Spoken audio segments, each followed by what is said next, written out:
Hello friends, welcome to R K online coaching classes. पिछले video में हमने पढ़ाया था आप लोगों को कुछ न्यूमेरिकल, और अब देखते हैं थ्योरी। आइए देखते हैं चालकता।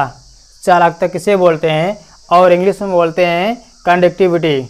ठीक है दोस्तों, तो यहाँ पर देखिए चालकता किसे बोलते हैं। यदि किसी वैद्युत अपघट्ट में डूबे इलेक्ट्रोडों के अनुप्रस्थ काट का क्षेत्रफल 1 सेंटीमीटर स्क्वायर तथा इलेक्ट्रॉनों के मध्य दूरी 1 सेंटीमीटर हो तो विलयन का चालकत्व उसकी चालकता के तुल्य होगा। इसका कहने का मतलब ये है दोस्तों, हमने आपको पढ़ाया था इलेक्ट्रोड कितने होते हैं, 2 होते हैं, एनोड और कैथोड। तो उनकी बीच की दूरी कुछ रहनी चाहिए, या तो 1 सेंटीमीटर स्क्वायर या फिर उनके मध्य की दूरी, कहने का मतलब एनोड एवं कैथोड के मध्य की दूरी 1 सेंटीमीटर होनी चाहिए, तो विलयन का चालकत्व उसके चालकता के तुल्य होगा दोस्तों।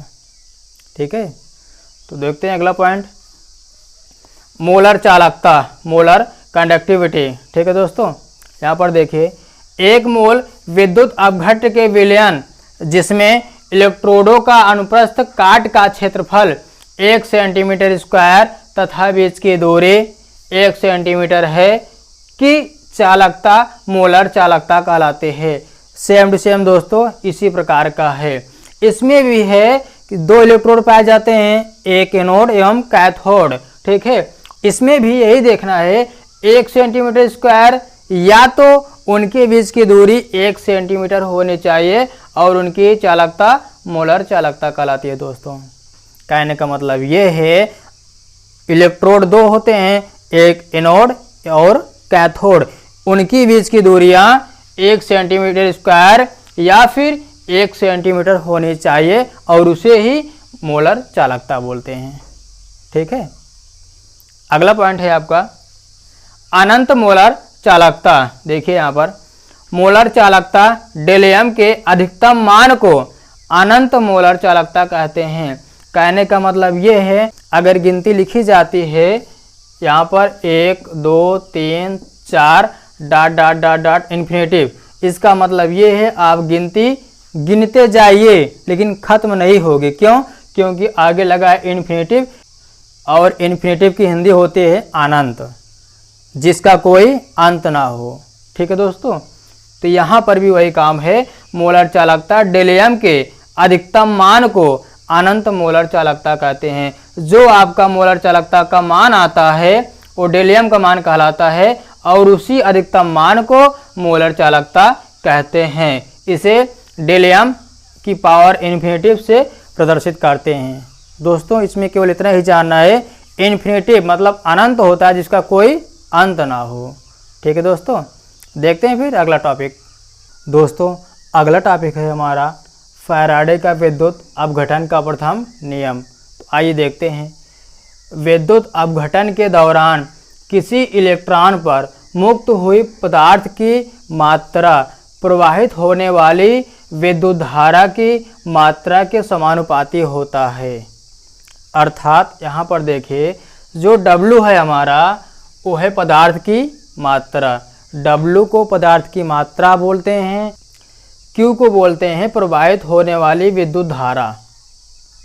ठीक है दोस्तों, W जो है पदार्थ की मात्रा है, Q जो है प्रवाहित होने वाली विद्युत धारा। अब इन्हीं दोनों से परिभाषा बनता है पदार्थ की मात्रा प्रवाहित होने वाली विद्युत धारा की मात्रा के समानुपाती होता है। ठीक है दोस्तों, फिर देखिए W जो है इसको पदार्थ बोलते हैं, पदार्थ की मात्रा, Q जो है प्रवाहित होने वाली विद्युत धारा। अब परिभाषा देखते हैं, पदार्थ की मात्रा प्रवाहित होने वाली विद्युत धारा की मात्रा के समानुपाती होता है। ठीक है दोस्तों, यहीं से आपका परिभाषा बन रहा है। उसके बाद हम जानते हैं W बराबर फार्मूला होता है ZQ। ठीक, Z को बोलते हैं विद्युत रासायनिक तुल्यांक। ठीक है दोस्तों, Z को बोलते हैं विद्युत रासायनिक तुल्यांक। और उसके बाद आप लोगों ने पढ़ा है I बराबर फार्मूला होता है Q अपॉन T। तो Q बराबर I इंटू T। तो यहाँ पर देखिए W बराबर फार्मूला हमारा निकल रहा है W बराबर ZI T। तो Z यहाँ से आया Q बराबर आई टी, फार्मूला बन गया W बराबर Z इंटू आई इंटू टी। ये हमारा फार्मूला है दोस्तों। फैराडे का विद्युत नियम का पहला फार्मूला यही है, ठीक है। उसके बाद देखिए यहाँ पर, यदि I मतलब धारा, यदि धारा 1 एम्पियर है, T 1 सेकेंड मतलब टाइम 1 सेकेंड, तो W और Z हमारा समान आएगा। कहने का मतलब ये 1 एम्पियर की धारा चल रही है, T मतलब टाइम 1 सेकेंड, 1 सेकेंड के हिसाब से जो धारा चल रही है, तो हमारा मान W और Z दोनों का मान सेम आएगा। क्यों? क्योंकि हमारा धारा और समय दोनों ही बराबर हैं, तो W और Z का मान दोनों बराबर ही आएगा, ठीक है दोस्तों। उसके बाद देखिए यहाँ पर हमने बोला था Z को बोलते हैं विद्युत रासायनिक तुल्यांक। अब विद्युत रासायनिक तुल्यांक किसे बोलते हैं, ठीक है। यहाँ पर देखिए आपका हेडिंग है विद्युत रासायनिक तुल्यांक। किसी विद्युत अपघट्य के विलयन में 1 एम्पियर धारा 1 सेकेंड तक प्रवाहित करने पर इलेक्ट्रोड पर मुक्त पदार्थ की मात्रा उस पदार्थ का विद्युत रासायनिक तुल्यांक कहलाता है। यही जो फार्मूला है, इसके हिसाब से आपका परिभाषा बन रहा है। धारा बराबर है 1 एम्पियर, समय बराबर है 1 सेकेंड, तो W और Z का मान समान आएगा, ठीक है दोस्तों। इसी फार्मूले से आपका दूसरा भी परिभाषा तैयार हो रहा है दोस्तों, ठीक। तो देखते हैं दोस्तों अगला टॉपिक। दोस्तों अगला टॉपिक है हमारा फैराडे का द्वितीय नियम, ठीक है दोस्तों। यहाँ पर देखिए 3 प्रकार के विलयन बनाए गए हैं, ठीक है दोस्तों। विद्युत अपघटने विलयन 3 प्रकार के बनाए गए हैं, 1, 2, 3, ये सभी विलयन हैं। उसके बाद देखिए यहाँ पर धारा समान चल रही है, यहाँ पर धारा चल रही है, यहाँ पर भी है। पहला काम 3 प्रकार का विलयन बनाते हैं, उसके बाद धारा समान चलाते हैं। यहाँ पर देखिए धारा समान है, यहाँ पर भी धारा चल रही है। I एम्पियर यहाँ पर भी है, I यहाँ पर भी है, I यहाँ पर, मतलब एम्पियर जिसको धारा बोलते हैं। धारा अगर एक समान से चल रही है तो टाइम भी एक समान लगेगा उसमें, इसीलिए यहाँ पर I और यहाँ पर भी I, T और T, ठीक है, धारा और समय। उसके बाद देखिए W हमने अभी पढ़ाया था, W मतलब पदार्थ की मात्रा, Z हमने बताया था विद्युत रासायनिक तुल्यांक है, I धारा है, T समय है। तो कहने का मतलब ये है, अब इसमें तीनों में मुक्त इलेक्ट्रॉन को निकालते हैं, ठीक है दोस्तों। तो यहाँ पर देखिए W1, W2, W3, इसका पदार्थ है पहले वाले का, दूसरे का, तीसरे का। अब यहाँ पर हम मुक्त इलेक्ट्रॉन को निकालते हैं। अगर पदार्थ की मात्रा इधर 1 है, इधर 2 है, इधर 3 है, तो यहाँ पर जो विद्युत रासायनिक तुल्यांक है Z1 है, Z2 है, Z3 है। 3 प्रकार के विलयन हैं, 1, 2, 3, इसीलिए 1, 2, 3 कन्फर्म है, लगेगा ही, ठीक। W1, W2, W3, और उसके बाद यहाँ पर विद्युत रासायनिक तुल्यांक Z1, Z2, Z3, ठीक है दोस्तों। फिर धारा चल रही है, I को धारा बोलते हैं, I फिर I, मतलब धारा एक समान है, इसीलिए तीनों में I हो गया। उसके बाद T कितना समय लग रहा है, टाइम भी तो एक समान चल रहा है, इसीलिए यहाँ पर भी T, यहाँ पर T और यहाँ पर भी T। अब देखिए उसके बाद हम W1 में W2 से भाग देते हैं, पहले वाले विलयन में दूसरे वाले विलयन से भाग देते हैं, तो W1 अपान W2 इक्वल, यहाँ पर देखिए W1 का मान कितना है, Z1 I इंटू टी, ठीक है, यहाँ पर आ गया Z1 I into T.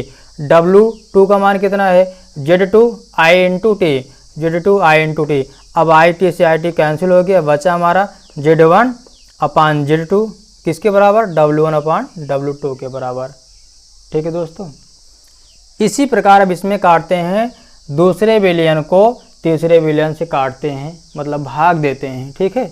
W2 upon W3 बराबर, W2 का मान कितना है, Z2 into I into T, W3 का मान कितना है, Z3 into I into T. IT से IT कैंसिल, बचा हमारा कितना, W2 अपान W3 बराबर Z2 अपान Z3, ठीक है दोस्तों। उसके बाद देखिए यहाँ पर ये है, अब यहाँ पर W1 समानुपाते Z1, ठीक है। W2 समानुपाते Z2, W3 समानुपाते Z3। ये आपका न्यूमेरिकल टाइप में सॉल्व हो गया दोस्तों। 3 प्रकार के विलयन थे, तीनों में हमने विद्युत रासायनिक तुल्यांक, धारा, समय एक समान रखा था। उसके बाद ये हमारा हल हो गया। यही आपका द्वितीय नियम का फार्मूला बन रहा है दोस्तों, ठीक है। यहाँ पर परिभाषा देखिए, विभिन्न विद्युत अपघट्टों के विलयनों में समान विद्युत धारा प्रवाहित करने पर इलेक्ट्रोडों पर मुक्त पदार्थ की मात्राएं उनके विद्युत रासायनिक तुल्यांकी भारों के समानुपाती होता है, ठीक है। मतलब W1 समानुपाते Z1, W2 समानुपाते Z2, W3 समानुपाते Z3। फिर से देखिए, विभिन्न विद्युत अपघट्टों के विलयनों में समान विद्युत धारा प्रवाहित करने पर इलेक्ट्रोडों पर मुक्त पदार्थ की मात्राएं उनके विद्युत रासायनिक तुल्यांकी भारों के समानुपाती होता है, W समानुपाते Z। ये फार्मूले में है W समानुपाते Z। पहले विलयन में 1 आएगा, दूसरे विलयन में 2 आएगा, तीसरे विलयन में 3 आएगा दोस्तों। बस सिंपल से हमारा दोस्तों आज हमने पढ़ा फैराडे का प्रथम नियम और द्वितीय नियम, ठीक है। और उसके हमने पहले पढ़ाया था न्यूमेरिकल, ठीक है दोस्तों। इसी के साथ ही हमारा तीसरा चैप्टर समाप्त होता है दोस्तों।